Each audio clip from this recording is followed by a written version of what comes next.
Pembunuh pemilik warung remang-remang di Subang ditangkap di Bogor. Polisi menangkap R, 44, tersangka pelaku pembunuhan N, 47, warga Tasikmalaya, pemilik warung remang-remang di wilayah Pantura, Kecamatan Patok Beusi, Kabupaten Subang, Jawa Barat.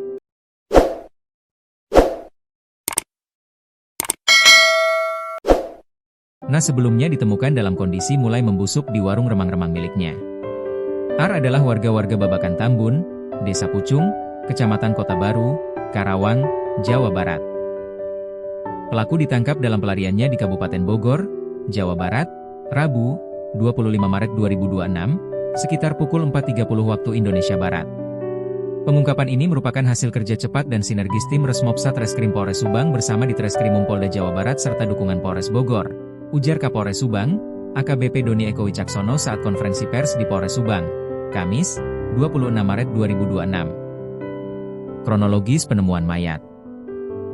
Kasus ini mencuat setelah warga menemukan sesosok perempuan dalam kondisi meninggal dunia di dalam sebuah warung kopi dan karaoke di wilayah Patok Beusi, Selasa, 24 Maret 2026, malam. Saat ditemukan, jasad korban sudah mengeluarkan bau tidak sedap, diduga telah meninggal lebih dari 1 hari. Saksi mata, Ujang Suhana, mengatakan dirinya awalnya diminta seorang pemandu lagu mengecek warung tersebut. Saya lihat pintu tertutup tapi lampu dan TV masih nyala. Terus mencium bau tidak sedap, akhirnya saya lapor polisi, ucapnya. Petugas dari Polsek Patok Beusi bersama tim Inafis Polres Subang langsung melakukan olah tempat kejadian perkara dan memasang garis polisi. Dari hasil penyelidikan, terungkap bahwa pelaku merupakan pelanggan yang kemudian ikut bekerja di tempat usaha korban. Peristiwa tragis itu terjadi pada Sabtu, 21 Maret 2026, pagi. Saat itu, pelaku mendatangi korban yang berada di kamar mandi dan mengajaknya berhubungan intim. Namun ajakan tersebut ditolak. Kapolres menyebutkan, penolakan korban yang menganggap hubungan mereka seperti saudara memicu emosi pelaku.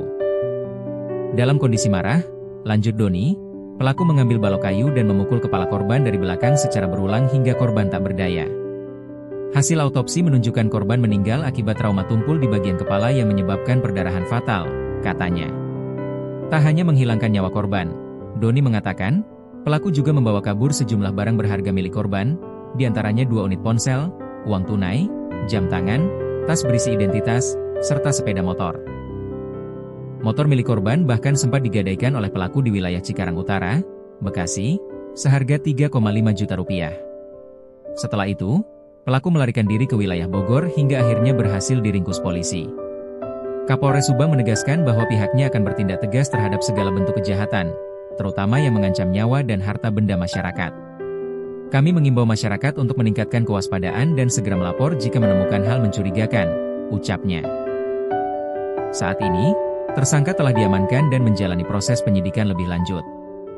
Polisi juga masih mendalami kemungkinan adanya keterlibatan pihak lain serta menelusuri barang bukti tambahan.